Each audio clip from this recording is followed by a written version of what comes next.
Un gusto tenerla aquí con nosotros. El tema de la vivienda es una preocupación en todas las provincias. Usted sabe que la provincia de La Pampa es una provincia que ha construido miles y miles de viviendas.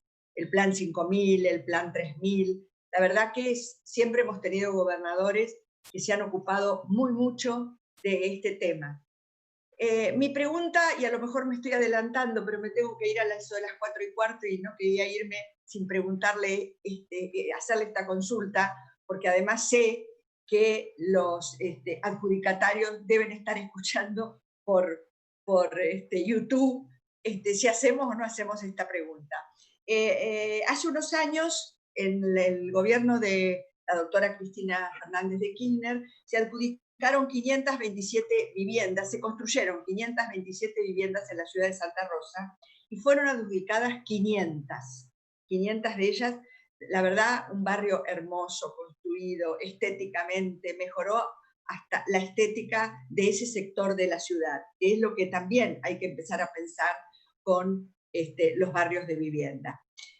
Bueno, como resultado de ello, y usted lo conoce mejor que yo, durante el crédito a 20 años, están pagando hoy alrededor de unos 12.000 pesos de cuota. ¿Qué pasa con las 28 o 30 viviendas restantes que quedaron sin adjudicar y que se adjudicaron en el gobierno del presidente Macri con el sistema UVA, de unidad de valor adquisitivo? Mire, quiero decirle que he estado con ellos estos días y la gente está desesperada, porque de pasar a pagar una cuota de 12.872 pesos, pasaron a pagar hoy una de 30.956.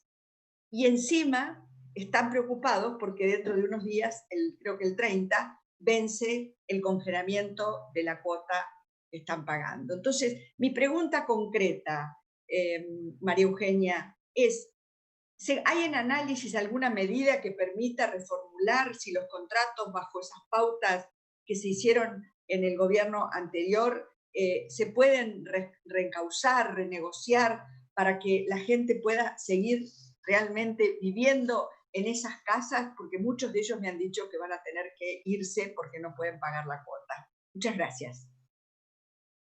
Muchas gracias, senadora. La realidad es que venimos siguiendo estamos muy cercanos con la realidad de La Pampa.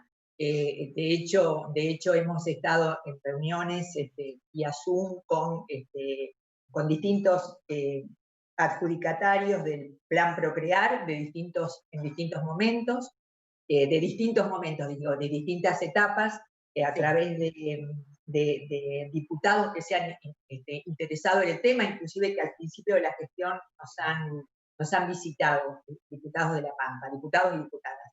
Quiero decir que en ese sentido, y doy cuenta un poco de mi edad, ustedes verán que me cuesta a veces decir diputados y diputadas, ténganme paciencia que siempre lo estoy incorporando, diputados o diputadas, senadoras y senadores. Quiero decir esto, que en realidad el programa Procrear es un programa más que virtuoso, que nosotros recordamos, y de hecho ha tenido un fuerte impacto ahora. Recordamos como una forma de acceder a la vivienda, a la vivienda para sectores medios y para sectores medios bajos.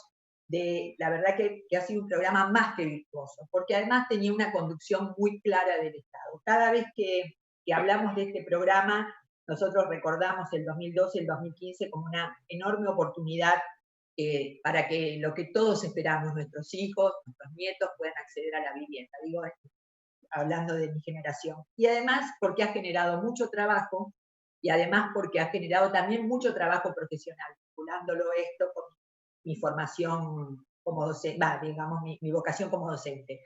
Sí, En sí. ese momento nosotros dijimos que había 11.000 viviendas sin entregar y que lo que había faltado era gestión.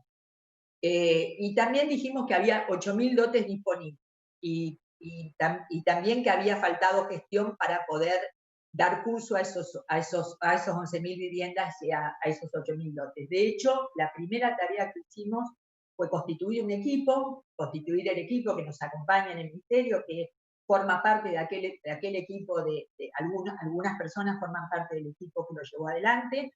algunos profesionales y sí con esta mirada interdisciplinaria. Y parecía que no podía ser que recibiéramos después de 4 años las mismas 11.000 viviendas que en algunos números más o números menos se habían transferido, que habían quedado en el gobierno anterior en el gobierno de Cambiemos. De hecho, allí hubo una creencia, y esto a mí me parece que hay que decirlo de esa manera, en que el sistema financiero iba a resolver lo que la política pública había impulsado. Entonces, se transfirió esta decisión a los bancos. Esto significó una forma de adecuación a través del UVA. Yo digo, el UVA no es ni bueno ni malo. A mí me parece que es una herramienta. Es malo porque quedó atado a una inflación que no se pudo controlar.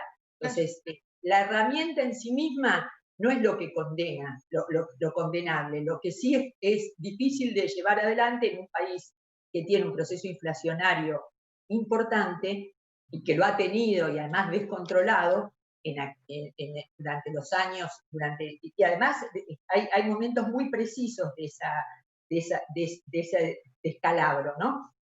Y de hecho, digo, la realidad es que nosotros volvimos a los criterios originales con un esquema nuevo que se llama hogar. Pero esto cuando desarrolle el tema de procrear lo comento. Para dar respuesta a su pregunta, estamos trabajando, sabemos de la preocupación de los hipotecados UVA, tanto de procrear que la cantidad es muy pequeña, muy pequeña dentro del universo. No, en La Pampa, pero en todo procrear son 5.960 familias, personas o parejas. Pero quiero decir que en el total de los créditos tomados tanto en el mercado de los bancos privados como públicos son más de 110.000. Tenemos ahí unos datos específicos que los podemos dar digamos, hacérselos llegar a la comisión. Y de hecho, está claro que tenemos que buscar una salida donde vamos a empezar a trabajar junto con la mesa de hipotecados sobre una salida que no signifique licuar la deuda, porque claramente allí había habido una decisión. Primero, si me puedo explayar un minutito, me gustaría explicarlo. Desde el mes de agosto hasta el mes de diciembre de 2019, el aumento de la cuota fue congelado. Eso se pagó se aplicó a través de los recursos del Ministerio y de los recursos de Procrear. Digo, esto fue una distorsión del mecanismo.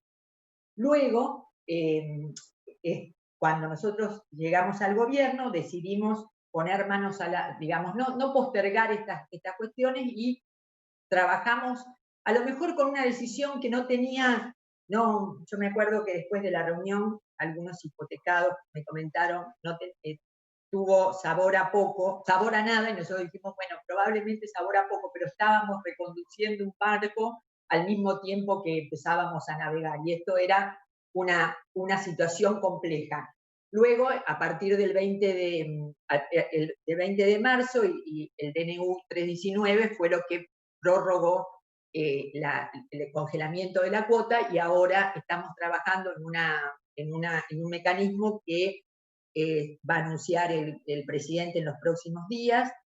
Muchas veces el Senado me ha preguntado respecto de qué propuesta teníamos, tanto para el DNU 320 como para el DNU 319.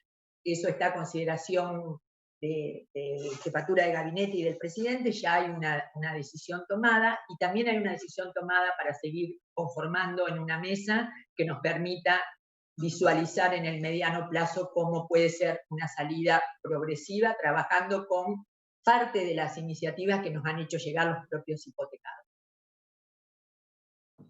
Muy bien, muchas gracias. De nada.